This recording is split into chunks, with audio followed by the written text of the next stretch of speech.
Huwag ka lang lilingon sa baba para hindi ka matakot. Diba? O, sinasir nga oh. First vlogger na naka-akit dito mga buddy. Bago natin simulan mga buddy, shoutout muna sa mga nakasama natin dito na bago nating taga-subaybay dini kanina sa may Monte Maria. We're back here at Monte Maria. At ipapakita ko sa inyo mga buddy yung pagbabago dito sa ginagawang glass walkway. Ayan, so pinturado na siya. So few months ago nung pumunta tayo dito, wala pa tong pintura. Tapos itong mga capsule nila no. Ito, yan. Buo na rin dati, wala pa dito. So ngayon meron na ring nakalagay. And ito nga yung glass walkway mga buddy. Mukhang meron ng salamin. Yung flooring niya, nakikita ko mula dito mga buddy, meron na. So ito pakita natin Ayan. So ito na siya. May mga ilang gumagawa pa rin. Ayan, pero meron na siyang salamin dun sa dulo. Ayan nakakapaglakad na nga yung doon, yung isang trabahador. So tapos dito nilalagyan pa rin nila ng pinaka roofing.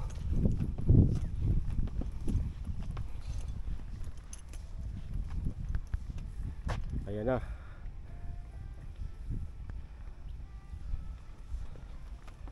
So tingnan nyo naman kung gaano kaganda ang dagat na to dito sa parting ito ng Batangas. Yan yung Verde Island mga buddy. So lapitan pa natin itong glass walkway na to. Imagine kapag nagawa to, dadayuhin talaga to ng mga tao mga buddy. So muli pakita natin itong glass walkway. At ito naman mga buddy ang aerial shot na kung saan ay nakikita ninyo yung mismong walkway na kung saan nga ay may salamin na doon sa parte na yon. Tapos kita nyo naman well secured naman siya.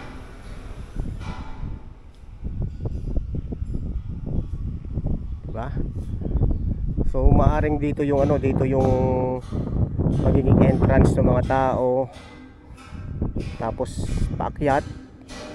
So may elevator na ginagawa dito. So mula dito pupunta yung mga tao, dito sa may hagdan kasi pinutol nila tong hagdan. So papunta doon, sakay sa elevator, paakyat, then maglalakad na papunta doon. So ngayon itatanong natin kay Sir Jojo pagdating niya kung kailan ba talaga mag-o-open. Dito naman sa parte na to, yung dinaanan natin kanina, dito ilalagay itong mga ganito na kung saan ito ay isang pamilya siguro kasya dito Ayan. So kung gusto nyo na matulog dito, ayan, dito kayo matutulog. Tapos kitang kita nyo yung view ng Batangas Bay, yung kabuuan ng Batangas City sa parte na yun. So ilan na yung nakapwesto dito mga buddy? So may 4 doon. So may 6 na mga buddy. And may mga bakante pa dito na ilalagay. So lapitan natin tong isang ginawa nila. Ayan. Imagine nyo na mula dito makikita ninyo yung kabuuan nitong Batangas Bay. Subukan natin na akyatin itong glass walkway. So kasama natin si Sir Jojo Pastor. Papakita lang natin para at least meron na kayong idea kung ano yung bibisitahin nyo kapag nag-open to. So 180 meters kapag ganun, tapos pabalik ganun din.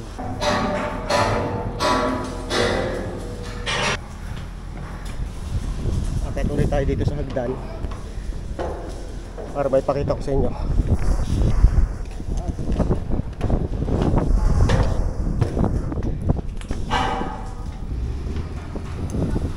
Ayun ang ginagawa dito. First vlogger na makakaakyat dito.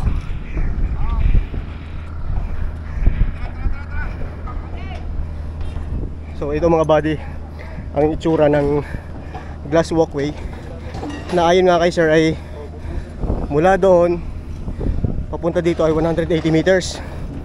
So balik ang 360 meters. At yung glass na lalakaran ninyo ay ito na oh.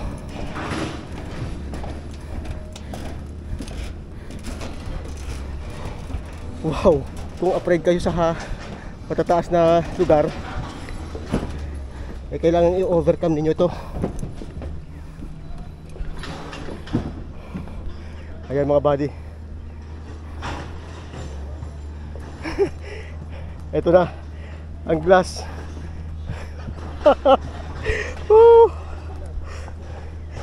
Shit.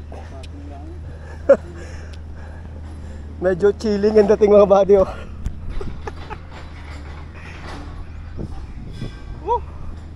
Huwag ka lang lilingon sa baba para hindi ka matakot, diba? O sinasir nga oh. First vlogger na nakaakit dito mga buddy.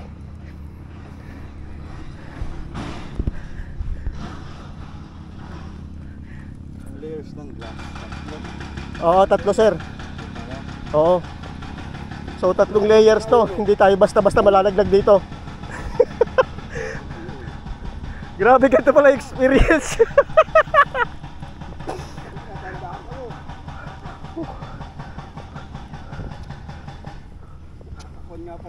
Oo, hindi pag titingin ka talaga sir sa baba, talagang ano eh, matatakot ka eh.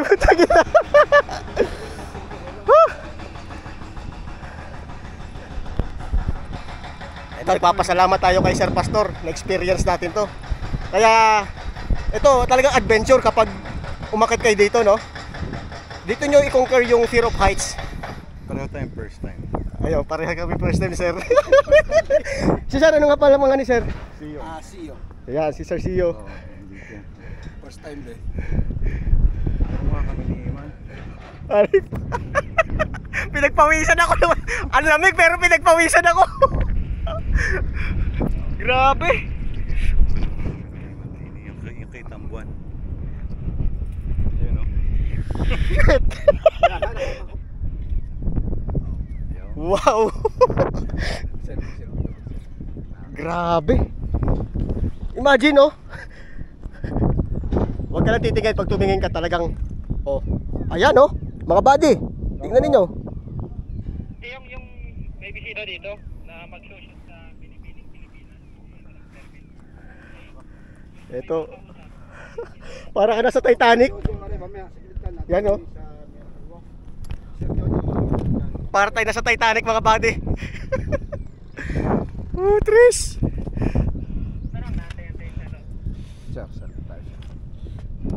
So, ano yung pakiramdam na ganito yung nakikita natin sa baba? Medyo nakakalula. Pag bigla kang tingin, nakakalula. Oo nga eh. Kaya ang technique dito, diretso lang yung tingin mo. Oo. Ayan. Pero kung gusto mo ng medyo exciting, edi tingnan mo habang naglalakad ka sa baba.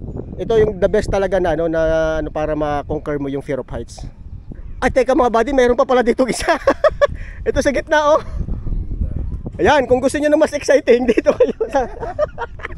Ayan oh. Buti pag sumala ang paa nyo dito. Hindi, pero kapag meron kayo ditong safety line.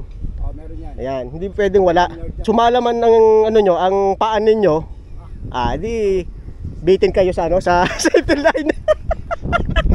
Ayaw. Ayun si Sir oh. Ito si Sir oh. Ayan oh. Ano Sir oh? Anong pakiramdam? Nakakahilo. Ayan oh. Ayan. Ayan oh. Oh, 20% lang, sir. ayan oh. Kita nyo yan. Lalim dyan mga buddy. Ayan, dito naman kami dadaan ngayon ni Sir Pastor sa kabila. Tingnan yung mga body nila, lakada namin yan, no? So ito ha, ini-invite ko kayo pag nag-open to. Kailan sir? Tentative sir? 3-4 months. 3 to 4 months, ayun mga buddy, ano? Before Christmas sigurado. Okay yan, before Christmas mga buddy. In-invite ko kayo na pumunta kayo dito sa Pagkilatan dito sa Monte Maria para masubukan ninyo yung bubuksan nila na newest attraction, which is itong ang glass walkway o yung tinatawag nila na miracle walk. Ayan ha, dun sa mga nagre-request. Nandito na tayo. Medyo nakakaliya. Ay si sir oh. Okay lang yun. Oo, yung silip eh. Yan, medyo bumababaw na dito. Pero pag nahulog ka dito, hindi ka pa rin mabubuhay. Well secured naman mga body to, no? Kaya ano, tsaka kontrolado nila yung papasok dito. Hindi yung basta-basta na ano.